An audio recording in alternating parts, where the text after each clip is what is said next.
Oh, the wheel strategy, selling cash secure puts and covered call to collect juicy premium from options buyers. Oh my gosh, just saying it gives me the chills. That's why I got my flacket on. But seriously, the wheel strategy has got to be the best way for beginners to get their feet wet inside options and inside options trading strategies. Now, if this is not the first time you've seen my face, you're thinking to yourself, yo, next. I've seen every wheel video this dude's made. Stick around. Stick around, please. There's going to be some new perspectives in this video, as well as new things. Like me finally putting this all down on paper after talking about the wheel for years and having a nice little printable, 30-page printable for you guys to print out so that you don't even need to take notes while watching this video. Just stick around to the end of the video. It's going to be a good one, I promise. And I'll put timestamps because this might get drawn out. I'll put timestamps and all that stuff down in the description. Just give me a thumbs up. Yeah, thumbs up. All right, let's dive into this thing quick. I'm just going to use the ebook. I'll tell you how you can get that at the end of the video or something if you want to get your hands on this. But I'll walk through and just talk about the certain things that we need to know. First, I would definitely say you need to have an understanding of the cash secure put and the covered call.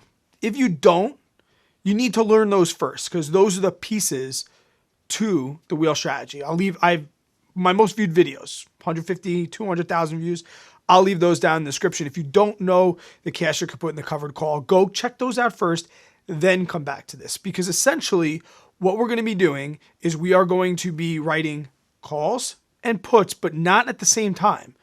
We're going to start with a call or start with a put, get assigned, and then repeat that process. That is the wheel, or turning the wheel. And I'll talk about all of those things in detail with some images. So the first thing I put in the book is why we should really be trading options and how using something like the wheel strategy can be a conservative options trading strategy. And what do you mean, Brad? Your options are YOLO plays. You can't put options and conservative investing in the same sentence. Like, yes, you can, believe it or not. 90% of my net worth is in VTSAX, VTI, and VOO. So you can do this if you have a job. You could do this if you want to do it as a hobby like I do. It's a very, very conservative, safe way, which is one of the things that makes it great for beginners. Understanding what an options contract is really as simple as this. You have to understand that you are going to be exchanging, buying or selling contracts, and inside those contracts, there are shares that are going to be buy and sold. So when we say we buy an option, that's not the same as buying shares. Or when we say selling options, that's not the same as selling shares.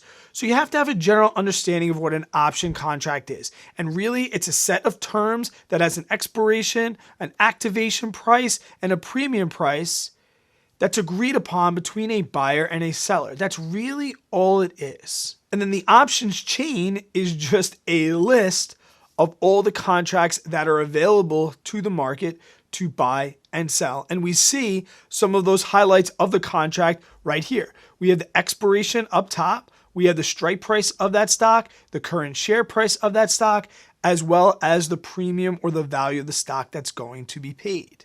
I do get asked about the Greeks a lot inside the wheel strategy, guys. The real ones that I guess if you want to look at them, would really be delta and theta.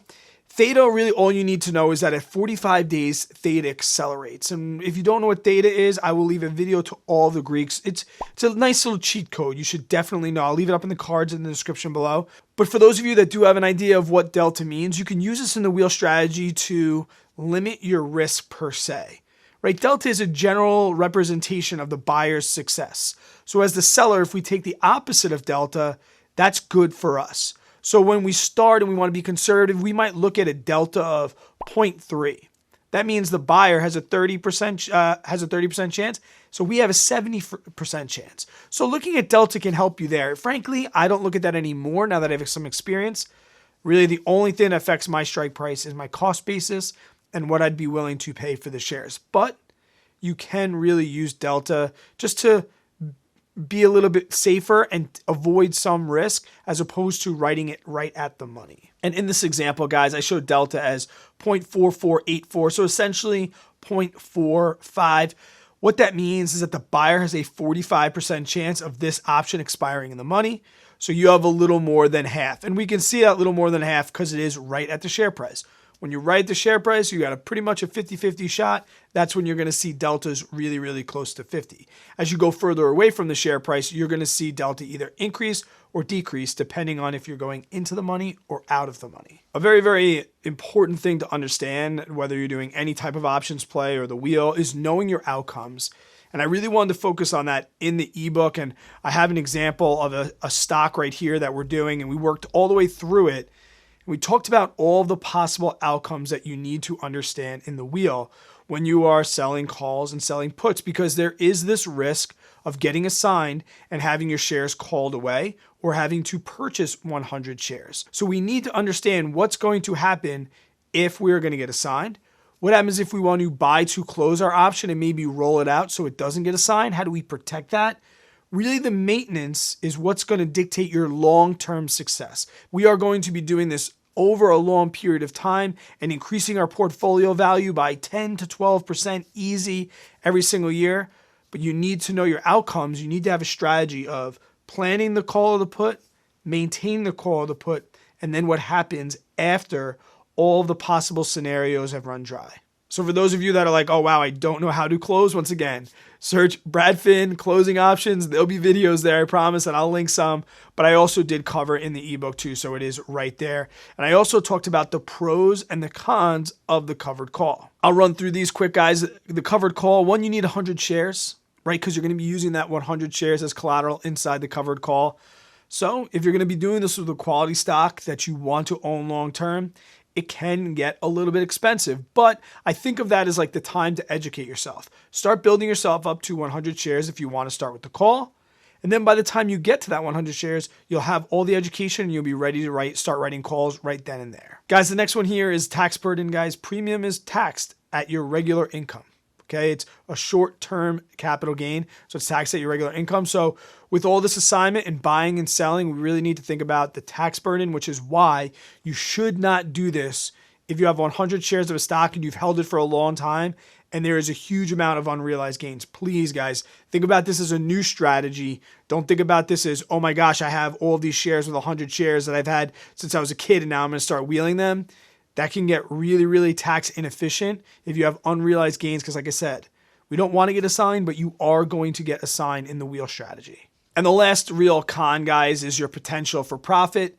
When you're writing calls, right, the stock price is going to go up and hit your strike price. It can continue to go past your strike price, which would have been capital gains that you could have earned, but now you won't, because your max profit is going to be the strike price that you set. That's what you're going to sell your 100 shares for. With the pros, guys, additional income from shares.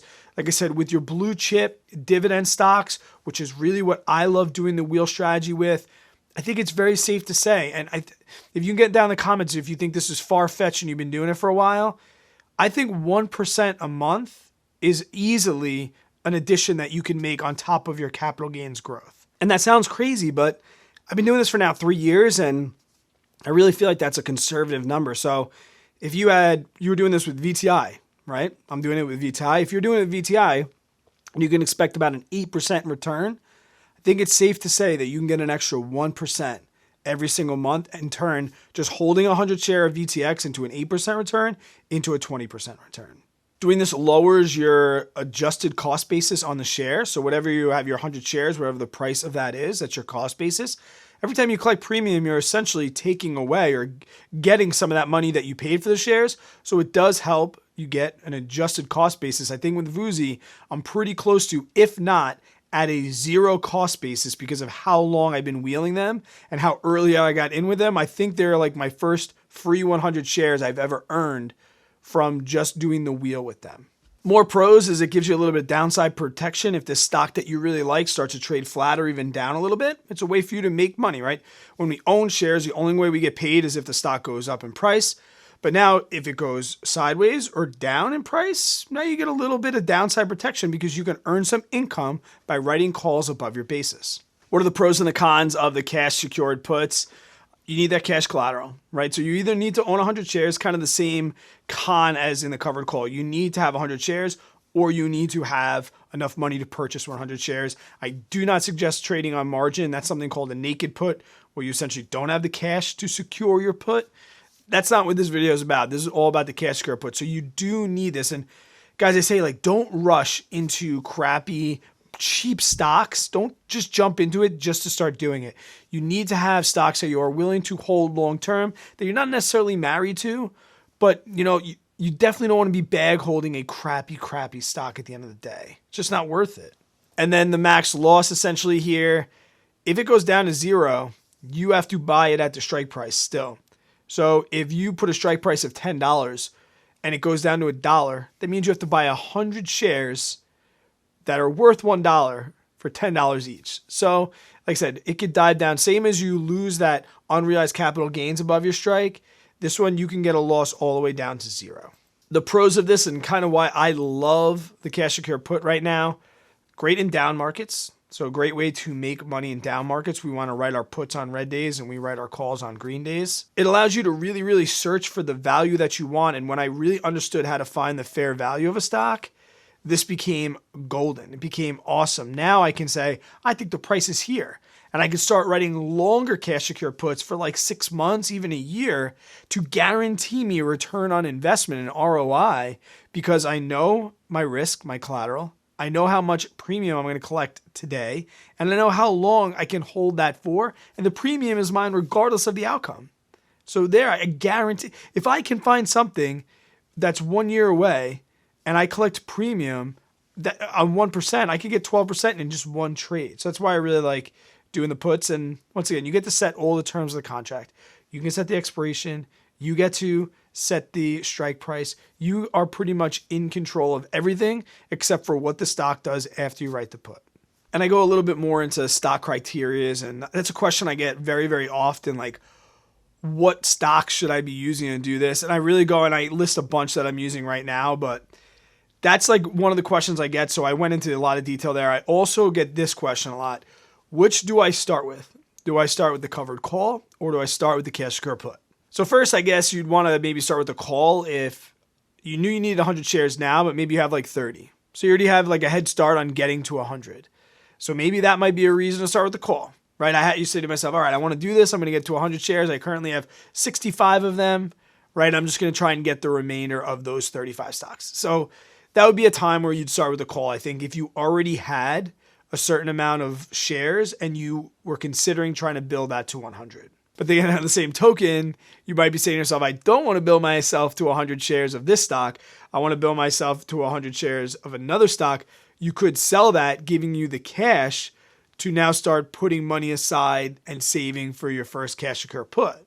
There are some times that I start with a call. Like if I really love the price, right, I'll just buy the 100 shares if I have it. Or if it's like a really nice green day and I know that I can, and I still like the price and I know that I could buy the 100 shares and then write a call right away because on green days, premiums on calls are up. That might be another time. But it really depends. If there's a dividend coming up, I might want to just purchase the 100 shares so I can get the dividend into the next dividend date.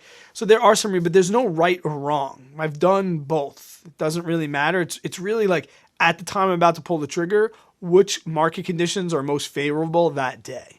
And I think that dividend one really is, because like I said, I love using blue chip dividend stocks. I think the dividend is the time where I really like to pull the trigger. Because if you own an options contract through X dividend and it's for a call like this, you still get that dividend. Where if you write a cash secure put, you don't own shares, you own a contract to buy shares later, so you do not get the dividend. So that's a major difference too between cash secure puts and the covered call. You got to think of that dividend play.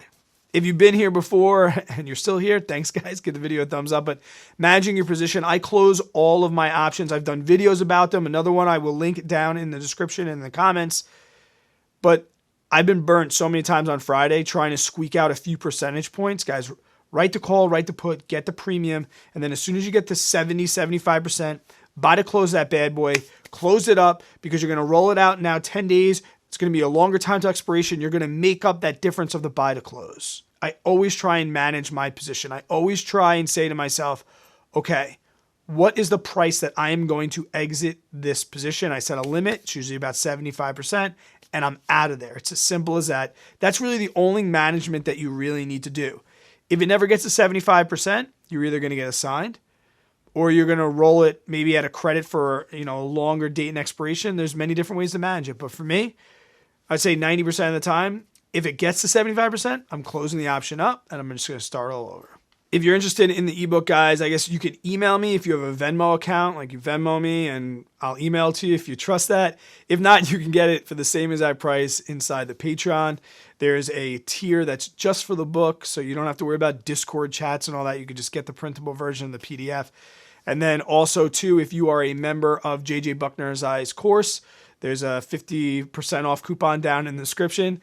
This book also comes with that course if you want to do a whole ebook, learning all of options, because that course is not just the wheel, it's options all together. So it's, it's a nice little package if you want that. And then if you're in my Discord already, you guys help me edit the damn thing. So you guys, obviously, you've been seeing it for weeks, but till I see you guys on the next one, stay positive, work really, really hard, always please be kind to other people. I hope you have yourself an amazing day and an even better tomorrow.